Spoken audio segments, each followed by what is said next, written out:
What's up, folks? Let's talk Poison Concoction and the build I've been building for about the last week.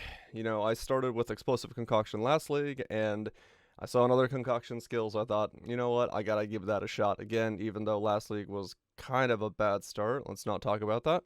But this one seems like it's going to be way, way better because we get a lot of stuff from being a Pathfinder. We get the dot style of play style of Poison Concoction, and we get a lot of recovery from our life flask. We get a lot of defenses from the new defensive changes. It just seems like it's all around going to be very, very good and very, very flexible because, as I'll discuss this, we've been going back with people in chat in regards to going spell suppression, going dodge, going IR, going not IR, so you're evasion based, going block. I've got options for all those in the build, but for me, I'm going to be going armor, I'm going to be going spell suppression, and then very, very late game, if I need it for Ubers, I'm going to be going block as well. So we'll discuss all of that. But first, let's start with the main focus of everything, which is a Poison Concoction. Poison Concoction, you throw your flask. So you don't have a main hand weapon, you don't have an offhand weapon, you can still wear a shield, but you throw your flask. It has a flat base chaos damage on it. The quality, at least on the generic one, gives you increased area effect, which is decent, but maybe alternate qualities are available. A little bit of poison chance, and then 6% critical strike chance, as well as consume 2 charges from your life flask if possible. So if you have 0 charges, you don't consume any. And you gain damage equal to 9% of the flask recovery amount if charges were consumed. Now, flask recovery amount on charge consumed has been the biggest question ever, which is it is the top number. So recovers 5,222 life over 10.4 seconds. That is the number that you're taking it from. You're taking it from the number that's on the flask. It is not your effective recovery. It is not the scaled up recovery you get from the tree. It is just the recovery amount on the flask. So whatever is the biggest flask you can get, so get yourself a Hillock life flask with the highest recovery roll you can put on it, and that is going to be where you get your recovery from. So that's the number you're basing it off of. And the scaling of the skill gem might take that higher. That might become a 10% at like 21, 22, 23. We don't know at this point yet. And that's going to kind of change a little bit of how you're gearing depending on where those thresholds are. And I'll talk about that in just a little bit. But we are going Poison Concoction. We are going Pathfinder. The reason we're going Pathfinder over something like Raider or that is because you get that built-in Prolif. Prolif is so nice. One of my biggest complaints with Explosive Concoction was when things were running towards me, if I threw a little off, I would kill the pack, but I would have 2 stragglers that were still next to me because you don't hit things. Mobs, specifically, you hit the floor. So with this, you're going to be launching things forward, and it's going to prolif towards you, and you'll be fine. Things should die. This should make it so much nicer to play this build. And it's just a massive quality of life. On top of that, we're going to get a little bit more chaos damage from attack skills in terms of Nature's Reprisal, along with the chaos area of effect, a little bit of movement speed, attack speed, and of course Nature's Boon to keep our Flask Charges going. For me, with the new changes to trials so that we can get Uber Lab much, much earlier, Nature's Adrenaline is probably going to be my last one. I'm going to go Master Toxins first, Nature's Boon, then Nature's Reprisal, and then go Nature's Adrenaline when I get my Uber Lab, which, when you find your first trial, hopefully by then, depending on if you feel ballsy enough, you can jump in there and just do it, which is probably what I will do.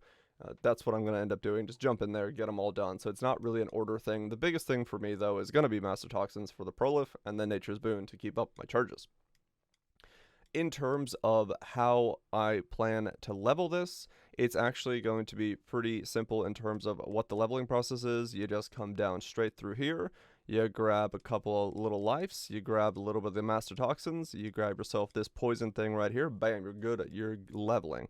Then you just come down through here again, maybe grab some of this stuff over here, come up through the tree up here, grab yourself a little bit more damage, go down here, grab yourself a little bit more life, grab yourself a little bit more damage, grab yourself a little bit more flask generation, and so on and so forth, alternating until you get what you need. Personally, for me, I'm looking at this kind of setup first and foremost. That's about 35, then probably pick up Mage Bane, and then start seeing if I can pick up the 2 Inertia and Fertile Minds somewhere around these points, because that's when I'm going to start requiring the strength and the intelligence that I'm not going to have in the tree naturally. Hopefully by now I have 5 to 10 chaos to my name, so I can start buy both of these up real early on. And then from there, it's just a matter of what you're going to be needing. I might at this point do the trek down to IR because that is one long journey. Along the way, I can then pick up that and pick up some spell suppression if I start needing to stack more of that on there, and so on and so forth. It's kind of a mixed bag as to what I'm going to be needing when and how I'm going to be picking it up, because you know there's a lot you can pick up on the tree as you need it. If you feel like you can just use your corpse as your life flask, then just go through the game picking up the damage, picking up your what you need in terms of that kind of stuff, and then ignore everything else. So the reason I call this the easier gearing route is because of things like inertia and Fertile Mind being in there. That allows us to not worry about any stats on our gear. So in terms of what we're putting in, we don't have to worry about stats because we are running some quite heavy on the strength and int side of things, and we're mostly just on the dex side of the trees. So these little tweaks let us pick things up. You'll notice that in this version we do come up the top side, so when you do get up here and connect, you reconnect here, unspec out of these, so you have that easier, quicker starting level, and you'll be good to go. This takes care of both your int and your strength. Now these are things you could and probably will want to get on your gear later on. Depending on what you can and cannot on your gear is the important part there. So you grab both of those and you go up this top route and you'll take care of all your stats. The other thing that this version of the tree does is you do get your spell suppression on the tree itself. So instead of having to get spell suppression on any of your pieces of gear, you can get it just on your Adziri's step, which is pretty easy to get from Adziri herself. So just do Adziri a couple times and you can probably buy a pair of those fairly cheap. So you don't have any spell suppression on your gear, which makes it a whole lot easier to gear the character out as well. The main focuses, like I've said, are on the life flask itself. So let's talk about the masteries and what we're actually doing with them.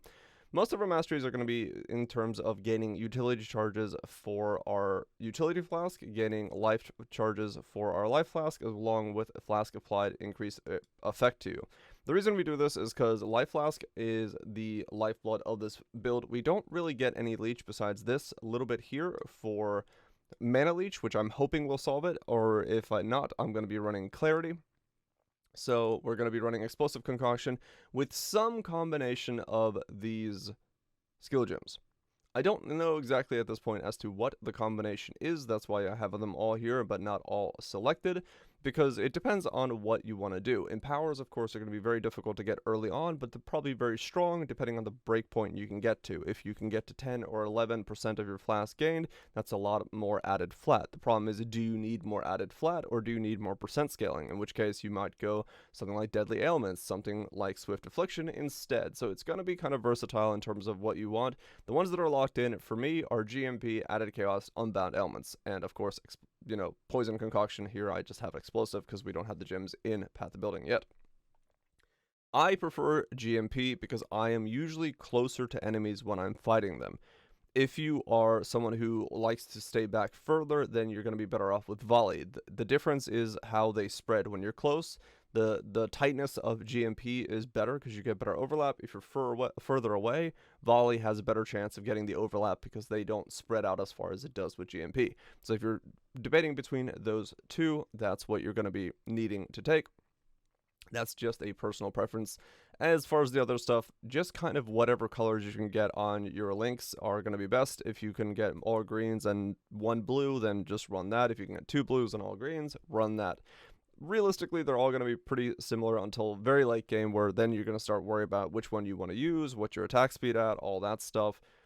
Vicious is probably the one I will most likely always drop just because of the attack speed lowerment. I do not want to get my attack speed any lower than it is. We're going to get it up a little bit more from where it is now, but we're hoping that the 5 overlap with the 2.4, 2.5, 2.8 attack speed takes care of what we need. The reason that Life Flask is our lifeline is because we actually are low life on this build. We are using Petrified Blood so that we can run Petrified Blood, Grace, Malevolence, Defiance Banner, Precision, and Vitality. We're running a lot of auras because of the new changes. You actually can. You can run a whole lot of auras, and I'm still pretty low on mana in this build, but like I said, we are basically naked, which gives us a little bit of a wiggle room in terms of what we can run, where we can run it, and of course we can pick up things like grace reservations or reservation efficiencies in different places if we really need to, but for now, this should work just fine. My endgame goal is to put these in a shield with a Shaper influence so that they're even less reserving, and then that should fix all my problems. But we'll get to gear in a second. We're also running Spell Totem, Multi-Totem Wither. Of course, you got to get your Wither stacks in there. Wither stacks are always going to be super, super important. Spell Totem, Multi-Totem Wither, for me, has always been a more reliable setup than Withering Step. I know a lot of people preach Withering Step as the better way to do it. I like doing it this way. It works fine for me. I've got no issues with it. If you like doing the other way, do the other way. It's whatever. It's personal preference. I just need to get my wither stacks on enemies, and I put my totems down, and I wail into them, and that's it. That's all I gotta do. So, do which whenever you prefer. Of course, Molten Shell is going to be huge for my version of the build, because we are running 51 to 75 to 60k armor, some insane value, so we're going to get an absolutely massive Molten Shell, well worth running in the build. And for me, the movement skill of choice always is going to be Flame Dash, faster casting. We still have 1-2 link we can run here. I'm not entirely sure what that's going to be. It might be Arrogance Clarity. It might be some kind of other setup, cast on damage taken maybe. I'm not entirely sure what the other setup for this is just yet, so we have a little bit of wiggle room there in terms of maybe I pull the Malevolence Grace, Petrified Blood into a 4-link with Enlighten, and then put Flame Dash in the shield. That could be another thing to do. It's we'll see that. We'll see that once we get there, once we start figuring out what we need and where we need it. So that's the links as far as everything is concerned. From there, we can look at the items, and items are basically what you would expect in terms of very, very League starter early gear. These are basic items with nothing on them. We're talking just Evasion Life, Cherubims, if you can get it. I'm honestly thinking I'm probably not going to be able to pick one of these up anytime soon because, you know, everyone's starting this apparently, so who knows. I'm just going to pick up another Evasion Life piece. A Temple Drop is going to be perfectly fine. The big thing with the 6-link for you is that if you can level up the Stitched Wounds when you are going through the campaign, which this will make it so that you can easily link by corrupting something as you go through the campaign. So if you get a 6-socket item that it has 3 links and 3 links, or 4 links and 2 links, so don't even need a 5-link, if you level this up all the way, you have a 10% chance for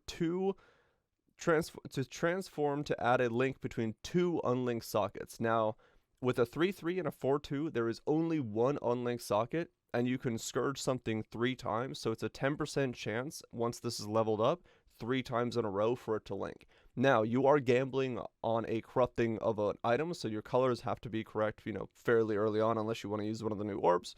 But for me, I'm just going to pick up a 6-socket off the ground that's evasion-based, you know, maybe hit it with an essence, and then put it in here to go with the right colors, making sure ahead of time it's a 3-3 or a 4-2, and just hope I get a 6-link this way. It should be a really easy way to do it. You don't have to farm tabulas or anything like this. This thing should carry you to 6 links. So that's what I'm picking up. It's on the second row of the thing, and that's why I'm saying Cherubims might be a little bit risky, because you might be going for a 6-link that way, but that might be kind of hard to pull off. Maybe. It's still a good armor. If you can get it, you might as well put it in your build. Not a bad idea at all. Once again, we're running all evasion gear because of the mastery from the evasion. Where is the evasion mastery? This one. Spell suppression, 10% spell suppress spells if your boots, helmet, and gloves have evasion on them. So that's the reason we're running only evasion pieces. You could run hybrid pieces as well, but it just depends on what you can wear. With the stats I currently have in the build, it's going to be easy for me to run pretty much any piece of armor in the game, so I'm not too worried about that in terms of itemization, but that's just a way to get spell suppression. And Zuri's Step is another thing that gives spell suppression nowadays. They took the dodge off of it and put it on suppression instead, so if you need to get an easy way to get spell suppression, that's one way to do that. And then the amulet, I'm going to be running a Amber Amulet just because it's a little bit of strength onto my build, which is should be enough to then circumvent all needs of any kind of stats in terms of anywhere else on my tree, so I don't have to worry about getting another stat line on a ring or something like that, which means my gear can be a whole lot more dependent on other things, and I'm going to talk about that, where our gear is really dependent on stuff to really push into Ubers. In the beginning, it's not going to be so much. I'm going to run Lori's Lantern because when you're on low life and as Petrified Blood you are pretty consistently, your damage you take is unlucky, meaning that if an enemy is going to do 0 to 100 damage to you, they'll roll 2 dice, whichever is the lowest, that's how much damage you're taking. So if you roll a 30 and a 70, you're taking 30 instead of 70. It's really, really powerful for low life setups like this, and you get a bit of chaos resist, you get a bit of movement speed, you get all resist. It's not that bad. You're losing out on a bit of life on it, but at the end of the day, getting unlucky damage on you is way, way better than, let's say, 50 life, at least personally thinking. And then we have free ring and belt slot. So when it comes to gearing the rest of like our actual gear, what's it going to look like? So our shield should be probably Shaper with the reservation node so that we can put in our 3 auras and not have to run an enlighten. The problem is that shield is one of the better sources of spell suppression, so not only do we want reservation, we also want spell suppression, which is kind of why I'm thinking I might be running enlighten instead if I can get my hands on one as a 4-link, because it's a whole lot easier to craft just a spell suppression, life, resistances shield than it is to try to run a socketed reservation spell suppression shield. Depending on what you can get is going to change a lot of these stats. So for me, those are the 2 key things on the shield: spell suppression and the socketed reservation. Helmet is probably going to be carrying most of my accuracy. As you can tell, I already have a 91% chance to hit with explosive concoction. I don't know if that's entirely correct. That seemed extremely high to me for some reason, but if it is correct, what I can do is then just put a little bit accuracy on my helmet, and that should carry out all my accuracy, and I don't need to worry about that on any piece of gear, especially not on gloves, because oh boy do gloves carry a lot of things in this build. So that's another thing. In terms of body armor, like I was saying, Cherubims might be pretty good in the beginning, but you're going to be looking for max life, percent life later on, so you can get even thicker. And if you can, depending on what the breakpoint is going to be, +1 active socketed supports or +2 +1 active or +1 support, one of those might be really good for you, depending on if we need to run in power or if we're just 1 away from a next threshold. So if Poison Concoction's next threshold is like 22, then you could get +1 on your amulet and get a 21 corrupted concoction, and you'll get the threshold, and you don't have to worry about it. Pluses are always going to be beneficial, but going too far into them can sometimes be detrimental because you give up a little bit too much, especially early on. If you have infinite money, then by all means get +50 on there and just go to town. But in the beginning, I'm going to be looking for life, I'm going to be looking for percent life, and maybe a +1 active, and then later on maybe +1 supports if I'm running in power and I need to go to like 27 or something like that, So that's going to be a little bit of flexibility, and I'll make update videos on how the build's going. Gloves. This is the part that really, really sucks, because you're going to want life, you're going to want attack speed, you're going to want chaos damage over time multi, you're going to probably want accuracy if you can get it, or you're going to want suppression if you can get that. You're going to want resistances. Gloves have so many things on them that are going to be very, very beneficial for the build, but they only have so many suffixes, and most of the things I just listed are suffixes, right? So chaos multi, accuracy, attack speed, suppression, I believe all those are suffixes, and you can't get them all. So you're going to have to make some consensus on there. I think attack speed is one of the bigger ones you can get on gloves, because you can't really pick it up on many other places in the build, so you kind of have to pick it up there. So definitely you want accuracy, attack speed on there. Accuracy is probably on your helmet. Chaos multi, it's one of the few places you can pick it up. Depending on how much more chaos multi you need to make the damage feel comfortable, that's a good place to pick it up. And then spell suppression, I'm honestly going to say you're probably going to want to get somewhere else, because it's a whole lot easier to probably pick up on, maybe get it on your helmet or your body armor. Those are probably going to be better places to pick it up. Adziri's Step for the beginning of the game is probably your easiest place to get life, movement speed, and spell suppression, and it gives a lot. It gives 24 to 26, if I remember the numbers right from the build, and that's why I plugged it in here. It's really easy to get in terms of just run at Zeri, get it. It's good for leveling if you can just get at Zeri's, do Val Zones while you level up, pick up the steps, and then as you progress later on, craft yourself a pair of boots with two-tone boots, get yourself life resistances and spell suppression on them. That should be a way better boot, and then you could replace this, just socking it in. You'll get resistances there, which means you get resistances elsewhere. As for your amulet, you're of course going to be wanting for the plus active or +1 chaos skills. You're going to be wanting +1 dex skills. You're going to be wanting chaos damage over time. You're going to be wanting accuracy. You're going to be wanting resistances. You're going to be wanting life. Basically, any combination of these things that you can get is going to work out for you. I would recommend, personally at least, I'm going to be sticking with Amber Amulets because it does carry out all the strength that I could ever need in this build, because we do need a lot of it as a result of running things like Vitality, Petrified Blood, and all these things that require strength as well as Empower.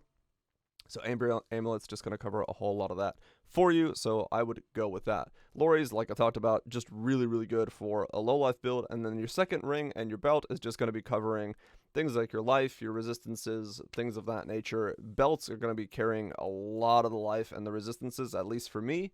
If I can get Flask stuff on there, sweet. If not, I'm just going to want a really thick belt that does, life, percent life, all resist. Bam. Covers the whole gambit.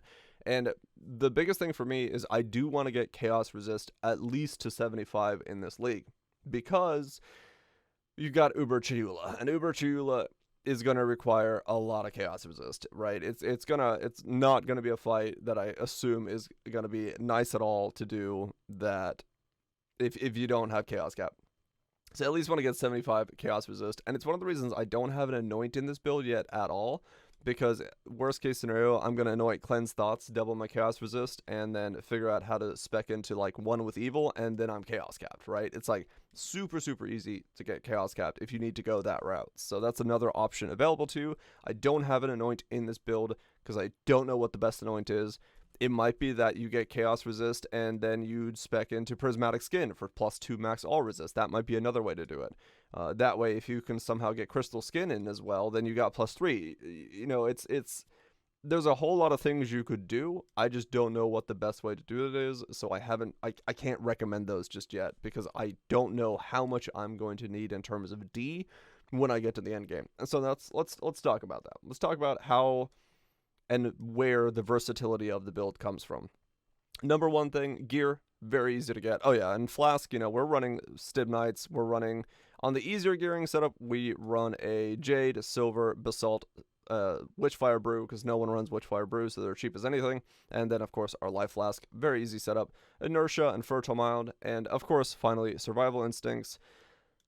Survival Instincts, the only problem with it is it's very strong, but you can't use when Flask charges are full orb on your Flask, because they'll just keep consuming them. So you have to run if you want to be lazy like I do, you have to run the activate when you hit a rare or unique, if not already active. So that's the one I'm going to be running with Survival. This gives us 70% chance not to consume Flask charges, which should basically make our Flask uptime just absolutely ridiculously high. And we basically can guarantee that they're always up and operational, which is fantastic. So that's the gearing, now that I've covered that part. The biggest thing with this is, because you have so much flexibility, if Poison Concoction for some odd reason does not work, you are a Pathfinder with Poison Tree ready to go and poison-based gear. You can choose any poison skill in the game, slot it in, and it's basically gonna work. Pick up yourself a Mortimorsu, go Claws, or whatever. You're gonna have flexibility, right? You don't have to worry about bricking this, because there is always gonna be something you can go. Worst case scenario, you switch the Raider, become Toxic Rain, and do the same thing everyone's doing by modifying Darky's build into the softcore version. Dang, you're done, right? You're done, you're good to go. Bam, good stuff. As for the versatility of the defenses, so this is something we've been going back and forth quite a lot on stream about, because nobody's really entirely sure of how much D we're going to need.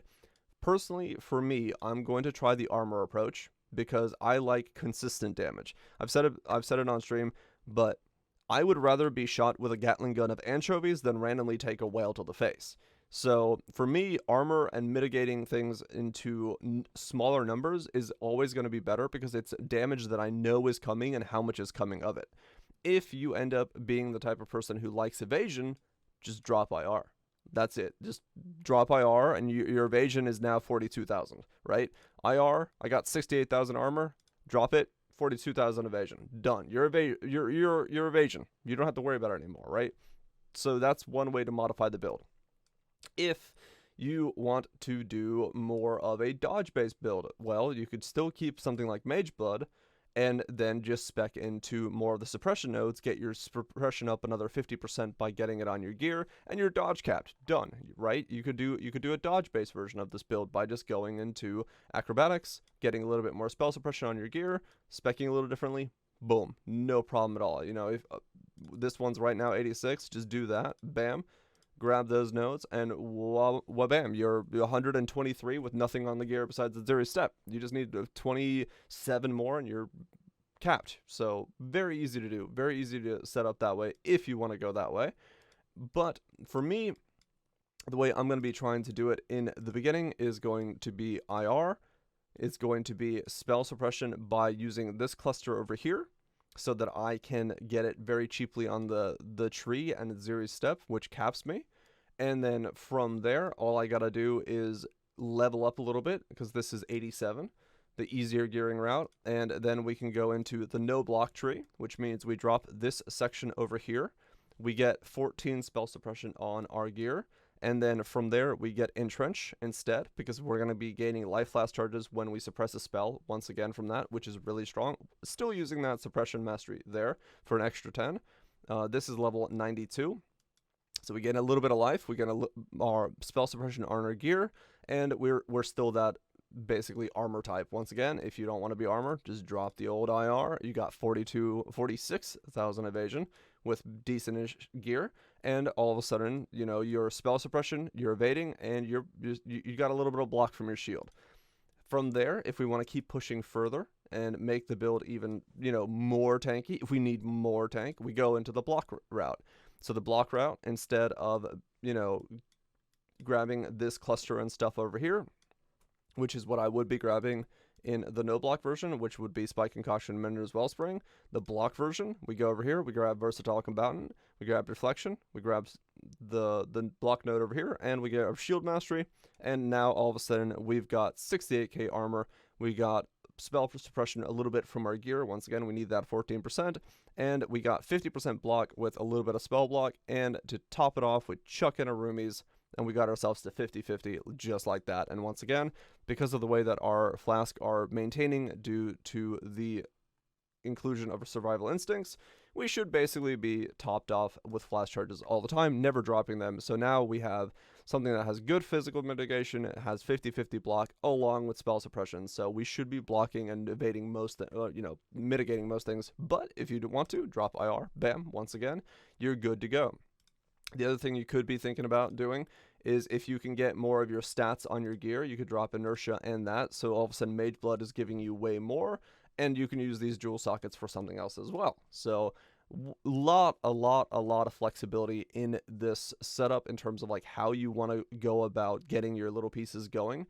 For now, I'm just going to start with the easier to level, no gear required setup and go from there and see how it feels. See what I need to change, where I need to change what. How's the damage on it? I don't know. I don't have the skill gem. It's not in Path of Building. I don't care. I'm just going to play the game, and if the damage is looking crap, I'm just going to switch to another poison build. But I feel the damage is going to be just fine. Because of the fact that I don't want to go through the process of guessing things and seeing how much it is and adding the poison here and doing that. I just said, screw it. Let's just ran in there and see what happens in the long run. That's been a very long, rambly video. Hopefully that covers everything that I need to talk about. But if you have any questions, do leave them in the comments down below. I will leave this path building here with all the gear choices in the bottom right or bottom left corner. And yeah, hopefully it's going to be a good league start. It seems like it's going to be thick, if nothing else. One more thing. The Lori's Lantern, the belt, and the Amulet all should have +1 minimum frenzies on it, so you get 3 min frenzies. The Lori's Lantern, we should be able to do that by baking it in the Scourge ovens over and over again until we land a +1 min frenzy. Lori's are super cheap. If we can do 2 at a time, it shouldn't take too long to do that. So that's my plan on what I'm going to be baking in the beginning. Just do the Lori's. From there, we'll figure out the rest as we go. Yeah, that's been a long video. Hopefully covered everything. Thanks for watching. Enjoy.